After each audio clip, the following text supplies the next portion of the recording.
Well, hello there. Thanks for joining me. I am Dr. Jen, and this is my life as a landlord. I am so pleased that you've joined me for today's show. Today, we are exploring the location-specific tenancy guidelines for the Great Canadian Province of Alberta.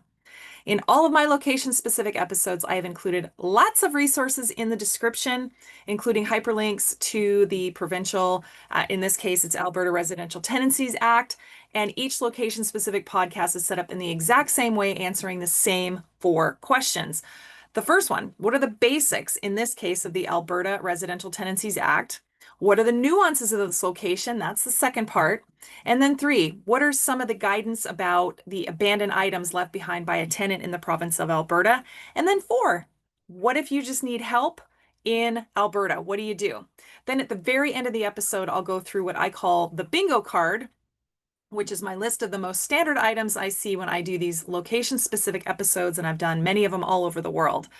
I'll review what's there, what's missing, and even what's extra, and then I'll go through any other items that I see that are kind of interesting. But I must tell you, this is not the end-all be-all. There are more guiding documents and especially more local stuff that changes, like bylaws and licensing and all kinds of other things. So this may not be everything, especially where your rentals are located. If they are located in the province of Alberta, you need to make sure you are doing your own homework in your own local area. There may be other things that impact you that I don't know about, that things are changing. I'm not local in Alberta, but you may be. So make sure you are doing your own homework. So this episode is not all inclusive, but it will get you started. I've got to give a shout out to today's sponsor, Aloha Capital Investment LLC. If you want to know more about real estate investing, check out alohajv.com. Okay, so if you've listened to or you've been with me in any of the location-specific podcasts, what I do is I will screen share. So if you're listening to this, you're going to hear my dialogue, but if you're watching this on YouTube, you're going to see me screen share and all the hyperlinks. We're going to go through every single one of these that I have included. Okay, here we go. Share, and I want this one. Okay, so the first one we're going into is Residential Tenancies Act. Every time you see a tenancy law of any kind, it is a law. So guess what? You've got this is the Residential Tenancies Act, Province of Alberta, Statutes of Alberta 2004, and it says current as of May 15, 2025, right? So here is the most updated one. This is the first hyperlink in the description, and it is very legal. Very legal, legal, legal. It goes all the way down, and it's 64 pages. If you want to read it, great.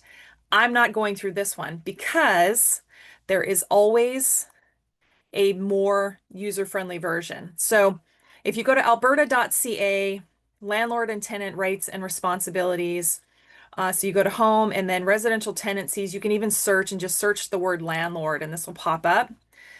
And so they've got a couple of different hyperlinks, and we'll just go through this page.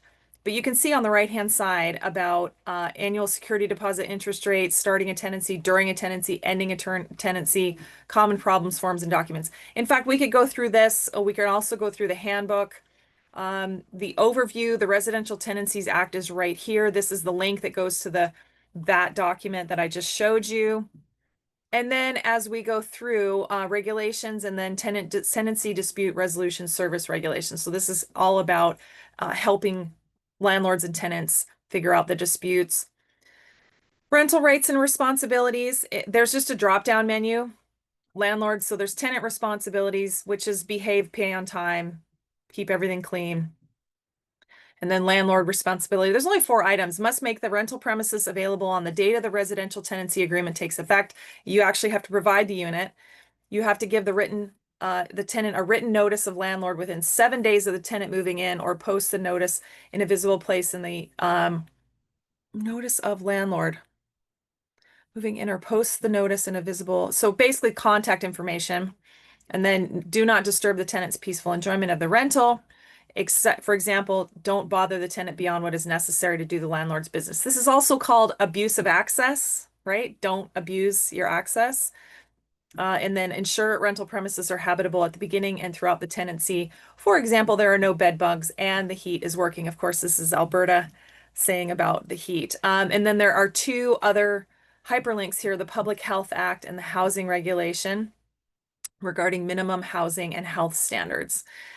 Then it goes into renting a condo. This, of course, is if you've got a strata, unit responsible corporation, same thing, strata, or in the States, they call it a homeowners association corporation. That's very Australian, um, British probably. Yeah, so Condominium Property Act. And then this is renting a mobile home. Renting a mobile home is always sort of an outlier when we're talking about tenancy laws because you can rent the pad of where this mobile home goes, but you're not actually leasing the home. So it's not an eviction per se, because they can take the home and leave. It's very different, very interesting. Communication between landlords and tenants are in here. So rental agreement terms, resolving disputes, and there's always a hyperlink, and then how to deliver notice, right? The different ways you can deliver notice. Resolving disputes. I'm going to go ahead and click on this hyperlink here because this talks about how to discuss the issue in person, send a letter, email, common problems, filing a consumer complaint, applying for resolution, and contacting for help. Yeah, so this walks you right through how to do this, discuss the issue in person. A lot of people are not confrontational at all, and sometimes you're not physically located where your rental is. And so sometimes the in-person option isn't an option. Send a letter, email, only state the facts. You start to get emotional or say, I feel you did this, or you betrayed me here, or I'm stressed out here, or I'm losing sleep. Okay, it doesn't, you agreed to this and you're doing this, and here's a complaint of this, and here's how we know. And you have to be careful because if you're hearing complaints from one person and there's no other complaining, you have to kind of take it with a grain of salt here. So yeah. Common problems. Let's see what it says for common problems between landlords and tenants here in Alberta. Starting a tenancy. Oh, when the place isn't ready. That's happened to me before where the place wasn't ready. Written versus verbal rental agreements. Come on now. If you've been listening to the show, you know I do not like verbal rental agreements. I do not like handshake agreements. If it's not written down, it didn't happen. So you want to make sure you've got something in writing. Subletting. Basically, they can't do it without consent. And then unauthorized occupants. This is becoming more and more of a problem because people are couch surfing. People are living, and we always say that the maximum amount that you can stay is 2 weeks, and they cannot have a key, right? They cannot have a key. Now, whether or not that happens, probably not, but still. During a tenancy, okay, so wow, there's a bunch in here. Noise complaints, repairs, sublease agreements, submeters for rental units, rent increases, substantial breach by both the tenant and the landlord. Ooh, this is interesting. Oh, this is if the landlord is not basically they're not repairing, they're not keeping the unit in as at minimum habitable standards, right? Notice requirements, locks and security devices. Let's see what it says here. Neither the landlord nor the tenant can be locked out. Yeah. Evictions. Ooh, unauthorized occupants. Yeah, you've got to make sure you have everybody listed. I always put in the lease addendum exactly who is allowed there, including pets. I include everything.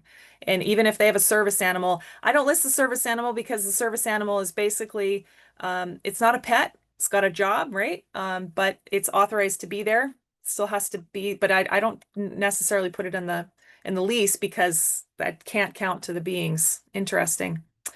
Assaults or threats. This is really interesting if you have criminal activity.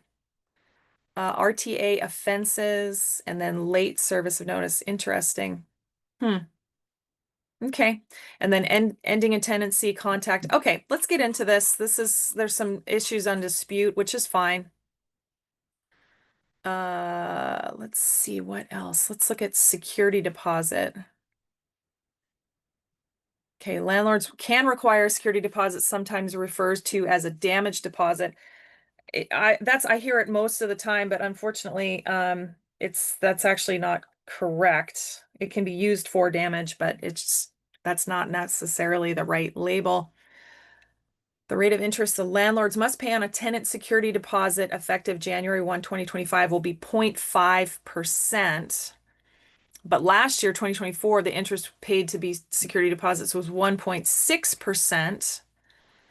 And that was the first time landlords were required to pay interest on security deposits since 2009. Wow, in 15 years. And of course, there's a regulation on how they do that on this formula.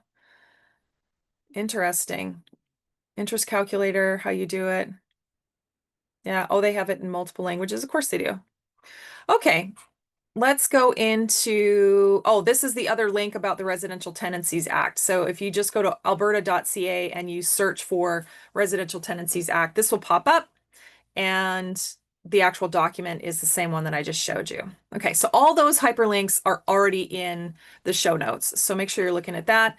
The last one that I'm going to show you is the abandoned items. This was an article that was written in 2020 and it's got some hyperlinks in it, and it's sort of a rule of thumb is how you do it, valuing the goods that have been left behind by the departed tenant. The typically abandoned goods will have two number aspects. The first one will be money. What's the value of what was left behind? And the second thing is what's the time that a landlord must store the goods for the tenant in the hopes that they're going to come back and claim those items, less storage fees, right? So because the landlord has to be able to do has to be able to recover the unit and keep going. And so they typically got to inventory and then move the goods out. In this case, in Alberta, it is 30 days, right? And of course, the landlord is supposed to be trying to notify the tenant the whole time saying, hey, you forgot your stuff, right? And it goes all in here. So that's interesting. This little article I included. And then legal aid in Alberta. So this is where you can get help, legalaid.ab.ca. And this is where if you've got questions, concerns, this website is actually quite good. And you can even give them a contact form. Okay. Now, where did that go? I had here it is, the handbook. Okay, so this is the other one, the Alberta Residential Tenancies Act handbook. Now, I find it interesting. This handbook is 72 pages and the Residential Tenancy Act itself was only 64. So the handbook is actually longer, but that's okay. We'll go through this. We're screen sharing. I've gone through all of the basics of the hyperlinks that you'll find in the show notes here. I'm just going to scroll through some of these. And if you've listened to my location specific podcast before, I go through what's called a bingo card. Now I've been making my way through some of this already. We're going to keep going as we progress through this handbook. But the whole idea here is to make sure that we look at the nuances and we figure out what is the sticking points, what are the good bits about renting and being a landlord in Alberta, and where are things missing, for example, right? So just a table of contents here. And then there's a bunch more hyperlinks to a lot more of the regulation aspects. So you've got ministerial regulation, exemption regulation, dispute resolution service regulation, security deposit interest rate regulation, subsidized public housing regulation, termination of tenancy due to domestic violence regulation. Basically, there's ways to get out if somebody's having a domestic violence issue, especially there's got to be a police report. Most of the time it has to be documented. Then as a landlord, you've got to let them out of their housing situation if it's unsafe, which we've encountered this, right? Okay, here we go. Definitions. This is actually helpful because these are in alphabetical order. Not all definitions or glossaries that we've done with the tenancy laws are in alphabetical order, which is kind of interesting. But abandoned goods all the way down through, and this is actually cool. They have the hyperlinks.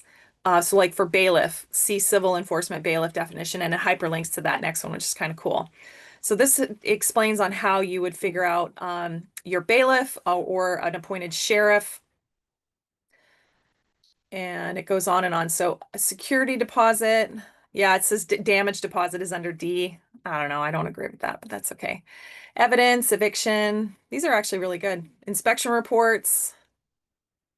Maintenance. Let's see what it says for maintenance. Yeah, okay. Termination, notice of termination, notice of objection of seizure, notice of termination, notice to vacate. Okay. Peaceful enjoyment. These are all good things to know. Rent, repair, repudiate. Okay, security deposit. Okay, money that is money or other items. I don't know what else you would give them, unless it's a bond. I don't think they do bonds in Alberta. Money given by the tenant to the landlord at the beginning of the tenancy that is to be returned at the end of the tenancy. The security deposit, sometimes called a damage deposit, is held by the landlord and applied against any damage by the tenant during tenancy or any other agreed to obligations of the tenant to the landlord. The security deposit can also, it can be applied against the last month's rent owed, or the amount of rent owed and not paid at the end of tenancy, but cannot be used to cover normal wear and tear. So, right, it's willful damage is what it's covering. So two things. The security deposit cannot exceed one value as the value of 1 month's rent at the beginning of the tenancy, and they must hold security deposits in a separate bank account in trust for the tenant, and the landlord must pay interest as prescribed. We already talked about that for 2025. And the Residential Tenancy Act says that at the end of the tenancy, regardless of what is stated in the lease, the landlord cannot use any of the security deposit to pay for damage caused by the tenant beyond normal wear and tear unless a move-in inspection report and a move-out inspection report have been completed. So basically, you've got to do your inspection reports when you move in.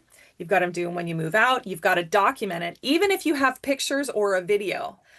It appears, I've seen several times in different locations, that even if you have pictures and a video, it doesn't necessarily matter. It has to be written down, and the tenant and the landlord or the landlord's agent has to be there. And so you've got to have everything documented so that if you start the tenancy and it's not, let's say the unit has just been renovated, right? Let's say you've got new appliances and new flooring and new things, new paint. And then at the end of the tenancy, there's sledgehammers in the walls and punch marks in the doors, or a door is off its hinges and it's, the drywall's wrecked, or the base trim is chewed by a pet, right? You've got to make sure you have the condition inspection report at the beginning and at the end.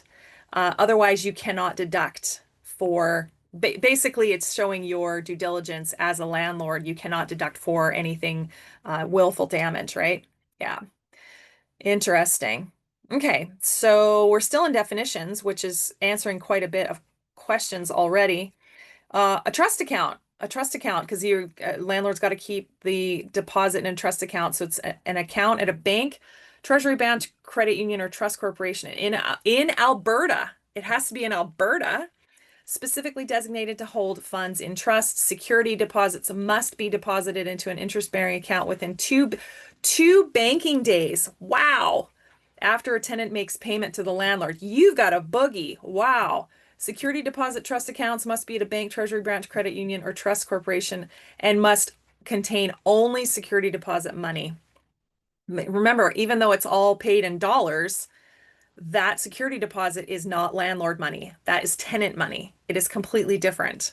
So, interesting. And it's also interesting that even though it's deposit money, that Alberta is stating that you can use it to unpaid rent. That's doesn't normally go together like that, but in this case it does. Interesting. Okay, so I'm just going to keep going down. This is landlord's obligation.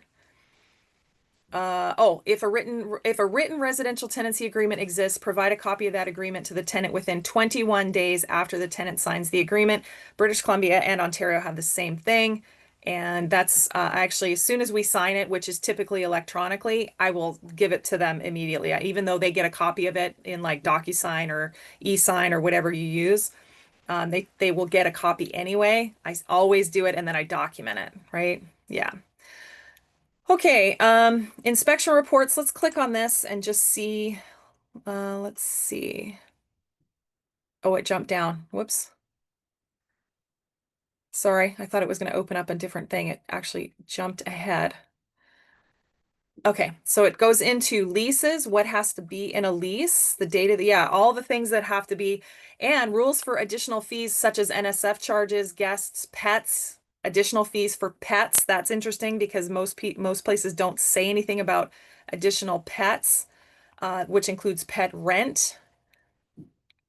And then the signatures of both the landlord and the tenant.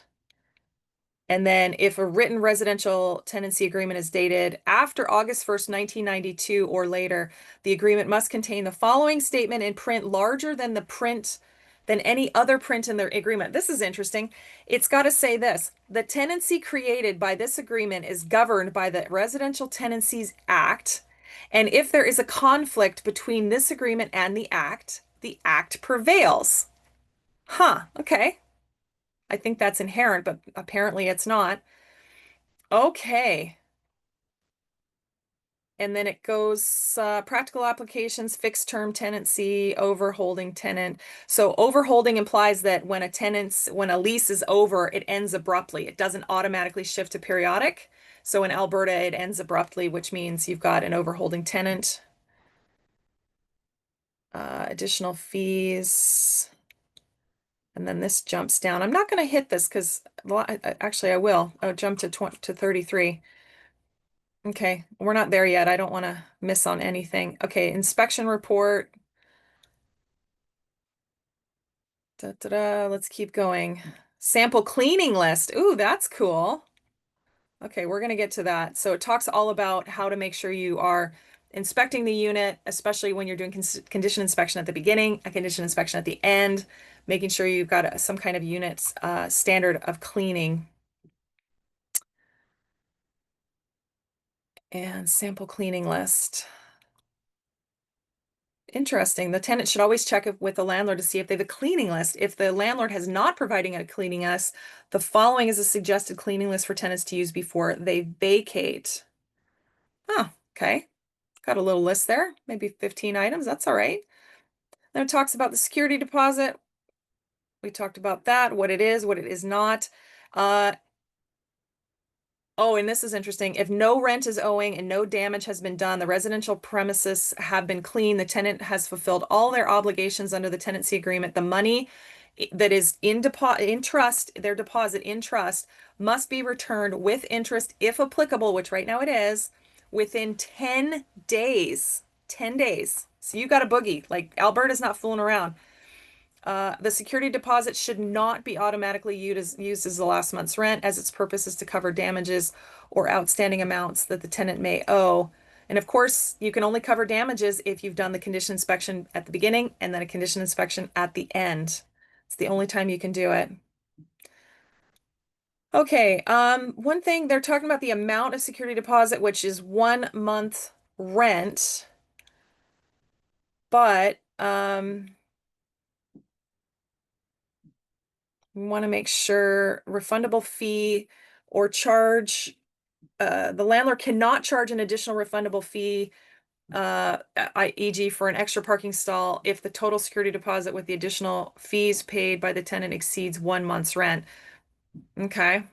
A non-refundable fee or charge that is agreed to in the residential tenancy is not subject to security deposit restrictions and is not considered part of the rent. So if you're just basically going to rent an additional parking stall, oh, it has an example. If a landlord charges $100 per pet as rent, as a non-refundable, oh, sorry, it's not rent, it's a fee. If a landlord charges $100 per pet as a non-refundable fee for the privilege of having the pet in the premises, this fee will not be held by the landlord in security and will not be returned to the tenant. Therefore, the fee is not a security deposit as defined by the Act. Yeah, because it's a fee. It's not a deposit. Okay. Increases security deposits. A security deposit cannot be increased during a tenancy for any reason. Okay.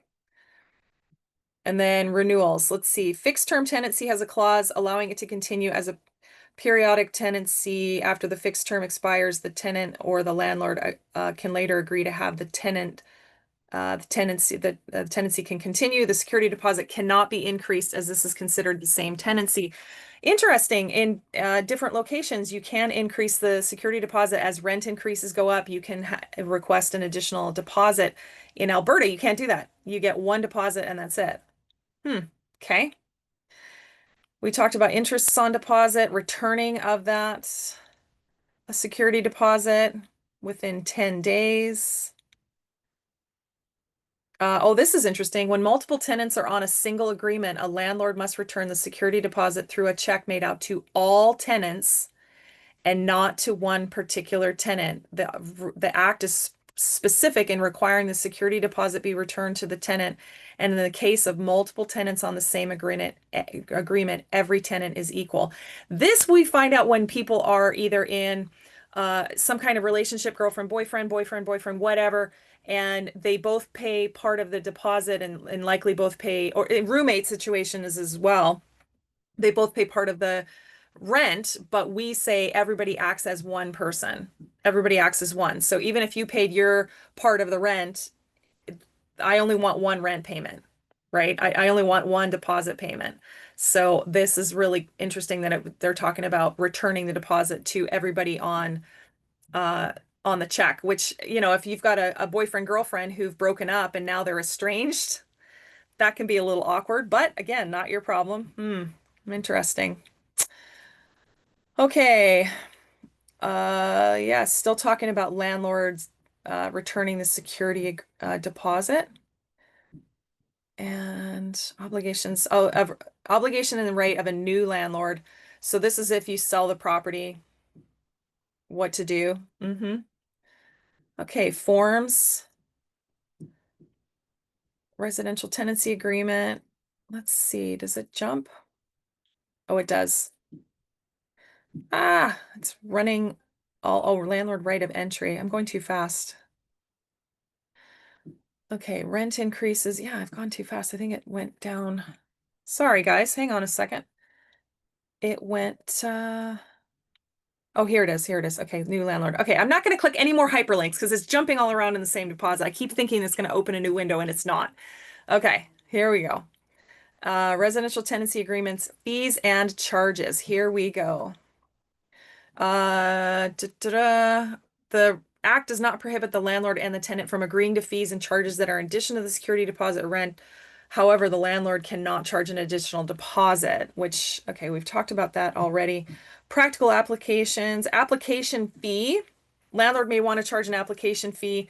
An individual who does not want to pay such a fee does not have to apply to rent from that landlord, which is fine. Key or pet fees. This is interesting. A landlord may want to charge key or pet fees. We do. A landlord may refer to these as deposits or additional fees or charges. While they are not against the law, if they are refundable to the tenant, they become part of the security deposit. And again, the grand total of all charges cannot exceed the amount of the rent, all combined, right? And they're still part of the security deposit. So if you have a pet damage deposit, security deposit, whatever it is, you still get 1 month. That's all you get to keep. But then non-refundable fees, any non-refundable fee or charge is a contractual agreement between the landlord and the tenant, is not subject to security deposit restrictions. We talked about this. Late payment of rent fees. Here we go. If your residential tenancy agreement allows for the late payment of rent fees, you should be aware that if the late fee associated with the late payment does not reflect the actual loss suffered by the landlord due to a late payment of rent, the late fee could be waived. Okay, and then a re-rental fee. Oh, this is interesting. I've not seen this before. A landlord may charge a re-rental fee if it's been agreed to in the lease. If the tenant wishes to terminate their tenancy, basically they're breaking their lease. If the landlord is willing to allow it, the tenant will be required to pay the landlord a re-rent fee agreed to in the tenancy agreement. So this is interesting. I've not seen a re-rent fee like this before. Okay, and then that's talking about pets. They're talking about service animals, and many landlords include a no pet provision in residential tenancy agreements for different reasons. But a service animal is not a pet, so that doesn't apply. Okay, I'm just looking at this. Landlord's distress. And this basically means one of these is about going into foreclosure and ultimately losing the property. Okay. Rent increases. This defines everything. Really good definitions. Very well done, Alberta. Very nice. And then the rent increases for an existing tenant. You can only increase the rent once per 365 days since the commencement of the tenancy or the last rent increase, whichever is later. This applies to periodic and fixed term tenancies. Let's see. Where a tenant does not give a landlord notice of termination after written. Okay. The rent increase must be in writing. Okay, so, oh, right. Let's see. Include the following: effective date of the increase, landlord signature, the date the landlord signed the notice. That's fine. A notice of rent increase must be served on each tenant and cannot be posted in common areas for increased rents for all tenants. No, you actually have to serve it to each tenant. Well, it's specific. It's unit specific, right?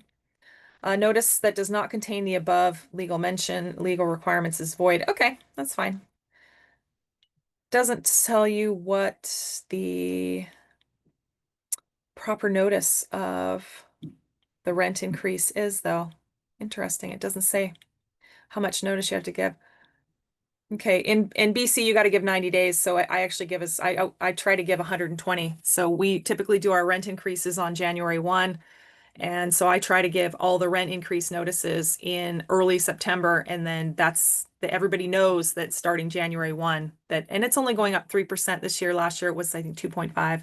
It's not very much, but the city and the regional district and my insurance company, they up our fees unapologetically. And unfortunately, you have to do the same thing with rent increases. But in Alberta, I'm not seeing proper notice of a rent increase. Okay, that's all right. All right, let's keep going. Faulty notices. I'm not seeing this. Landlord fees, parking fees, practical applications, landlord's right of entry. Okay, so this is all about entry with notice, form of notice, time of entry.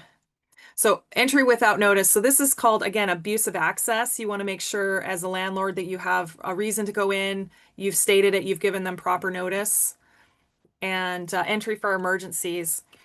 Practical applications. Okay, here we go. This talks about abandonment. There are times when the tenant may be away for an extended period of time, but has not actually abandoned the residential premises. But if we have tenants that are going to be gone for a long time, they will, even for a week or two, they'll tell us. And if we haven't seen them or their car hasn't moved, then we'll ask the neighbors because the other tenants usually know what's going on, right? They typically have an idea what's going on. But examples that the things might cause the landlord to believe that the tenant has abandoned the residential premises are the rent has not been paid, mail addressed to the tenant is still coming to the residential premises and it's not getting picked up, or it's alternately the mail's no longer coming. Utilities, if in the tenant's name has been disconnected, newspapers or flyers have accumulated, or some of our rentals are in a very small town. Sometimes I'll get a phone call saying, "Hey, we haven't seen this person. Do you know anything about them?" Right? Sometimes that happens. Frequency of entry to inspect. The Residential Tenancy Act for Alberta requires inspection reports to be completed at the beginning and the end of tenancy. However, good business practice suggests that an inspection should be conducted at least once a year in a long-term tenancy with proper notice, of course. We do annual maintenance checks, but we actually do annual maintenance checks ourselves, and then the fire alarm requires entry into all units. And then if we need to go in addition to that, so we're in at least twice a year. Okay, security keys and locks. This is about returning keys and making sure people aren't getting locked out either for the tenant or the landlord. Termination of tenancy, proper notice of intent to vacate, practical applications, moving out. How much notice is required to terminate a tenancy? Okay. If a landlord needs to do major renovations, the landlord must give the tenant 365 days notice to terminate a periodic tenancy. You basically have to give them 1 year notice. Major renovations do not include painting, replacing floor, or routine maintenance. That's not a major renovation. If you're going to start ripping and tearing and going in behind the drywall in a major way, that will impact dwellings. But painting and replacing the flooring, you can shift around. No rental increases are allowed during the notice period. If they're under notice to vacate 1 year in advance, you cannot do that. Interesting. And then it talks about termination of weekly, monthly, yearly, periodic tenancy, notice to terminate the tenancy of an employee. Yeah, that's a thing. Condominium conversions. And then, of course, it talks about the timelines for all of these as well. Termination for fixed term tenancies, breach of landlord. You got to make sure you are doing your due diligence and you've got to be responding. I mean, one of the major reasons people leave rental units is because of the engagement or lack of engagement from either the landlord or the landlord's agent, whether it's a property manager or whomever. Yeah. Okay. Just here's a termination of tenancy for domestic violence, explains all of this. And then understanding domestic violence. This is actually really good. Physical abuse, emotional, psychological abuse, sexual abuse, economic abuse, and how it's committed. Wow, this is really interesting. So it walks for the tenants. It walks through if you're a victim of domestic violence, here's the steps you can take to end your tenancy and how to do it all.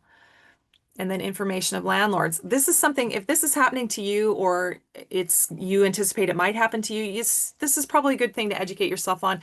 Although I'm hoping that this is not a normal thing for you. Okay. Okay, now we're talking about tenants who have committed a substantial breach, basically a material term in your lease. If a tenant commits a substantial breach, the landlord can apply to the court for an order to terminate the tenancy or can serve the tenant and with a notice to terminate at least 14 clear days before the termination date is stated in the notice. The day the notice is given and the moving out day cannot be included in the 14 days, bringing the total required notice to 16 days. Interesting. Every day counts on all that. And it explains exactly how to do this, what you can and cannot do. And again, if you have any questions about any of this, this is where you've got to pick up the phone and call legal aid. Residential tenancy branch very likely will have additional assistance too. Alberta.ca, I mean, they've got helplines all over the place. You just need to educate yourself on how this works. Possession unattainable, normal wear and tear.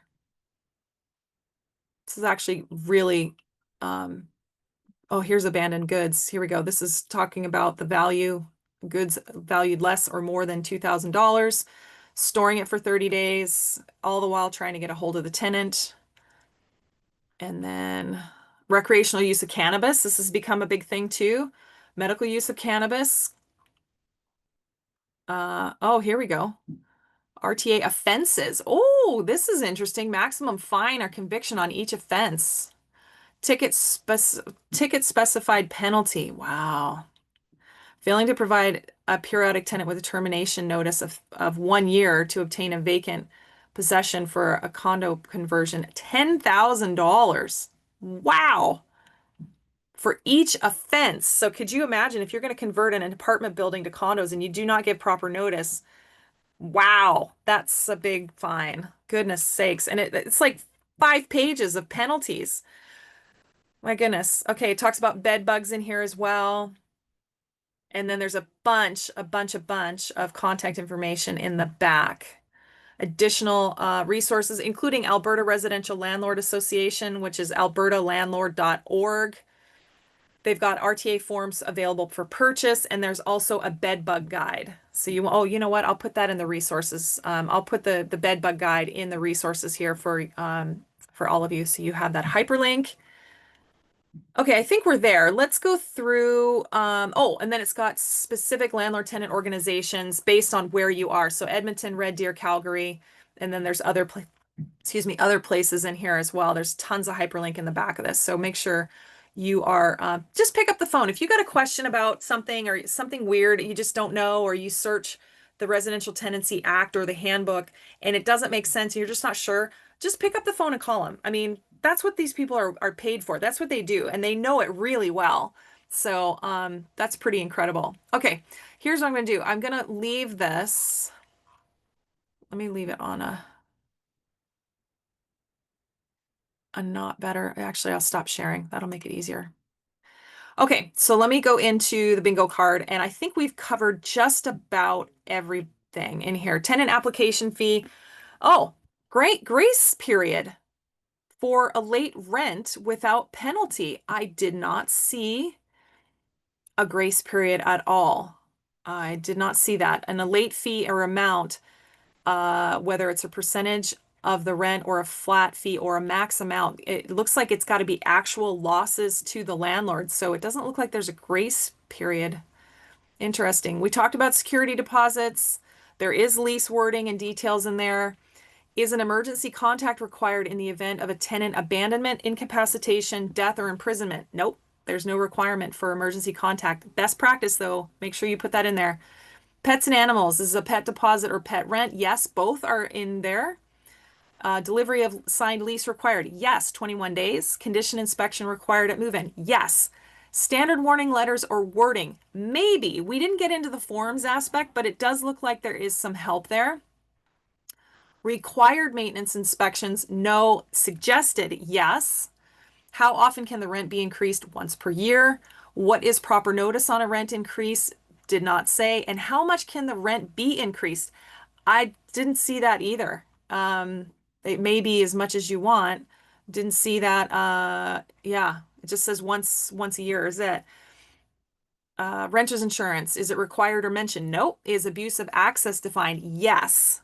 Is landlord retaliation defined? No. Now, of course, landlord retaliation is when something has been, the tenant is doing something, whether it's reporting to code enforcement, health, or they've formed a tenant union, something to organize or report the landlord. The landlord may retaliate by trying to evict the tenant, increase the rent, or decrease the services. And there's usually a timeline and saying, look, a landlord cannot retaliate within, say, 6 months.